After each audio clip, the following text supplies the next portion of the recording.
So welcome back everybody to 31 Days of Horror, and we are on our 21st day, and today we are taking a look at 1985 Fright Night. Now this is easily my favourite vampire themed horror film from the 80s, certainly better than the likes of Vamp, Near Dark and The Lost Boys. If there's any more, then I've not seen them, but yeah, this was directed and written by Tom Holland, who also directed Child's Play and Stephen King's Thinner. Child's Play is really rather good 80s film, but Thinner is a bit of a, thin on the ground horror film, really. And he also was writer behind Child's Play, as well as Class of 1984 and Psycho 2. Psycho 2 is a really rather highly underrated sequel to the original. And this stars Chris Sarandon, who was in The Nightmare Before Christmas. He played Jack Skellington. He's also in The Princess Bride and Dog Day Afternoon. Then you've got William Ragsdale and Amanda Burst, who I've not seen anything from before, as well as Roddy McDowall, who was in the original Planet of the Apes series, all 5 of those films, as well as The Poseidon Adventure, Class of 1984, and the big budget extravaganza Cleopatra. So the plot premise of this film is about a teenager that nobody believes, called Charlie Brewster, when he discovers that his suave new neighbour, Jerry Dandridge, is a vampire. So when the bloodsucker starts stalking Charlie, he turns to a has-been actor, Peter Vincent, famed for portraying a ghoul hunter. Unfortunately for the would-be vampire slayers, Dandridge has set his sights on Charlie's girlfriend.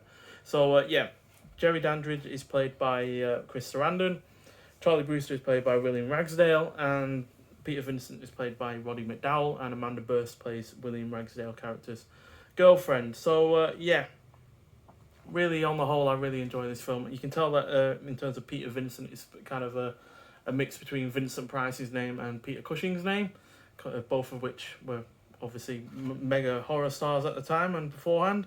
And overall, this is a superb horror film from one of the best decades for the genre.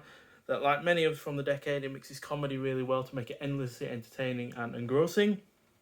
With a good cast, superb score and soundtrack. It's typically 80s soundtrack. You've got a variety of bands, not necessarily bands that were massive at the time or hadn't been for generally hadn't been for a while, but still, they're really good, varied amount of bands on there. It's got great pacing, brilliant effects that were actually done by the people that did the effects for Ghostbusters, but because they had made all of the mistakes and learned all of the techniques via the Ghostbusters with its much larger budget, they were able to do the effects on this film at a lower budget a lot more efficiently and a lot better. So actually the effects in this actually look kind of better than in Ghostbusters in some regard.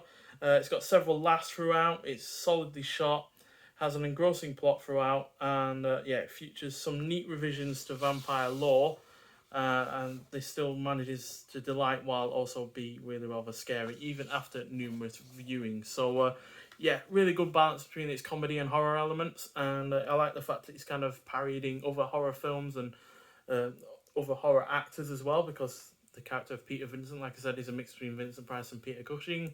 He's a little bit washed out of an actor at that time in terms of the film, and therefore, when he gets the chance to do this, he's a little bit ambivalent at the start because he doesn't really believe, but then he ends up having to believe, and ends up taking on his character in real life. So, fantastic film, and this was given a VHS style release by Eureka, and this was actually my first film from Eureka, and what a film to start off with, quite frankly. And really, really nicely done. I think I've shown this off before, but just wanted to show you. So it started like a VHS and all. So really nicely done. And you also got a poster with it, a couple of art cards, and it was on Blu-ray and DVD as well. So fantastic film.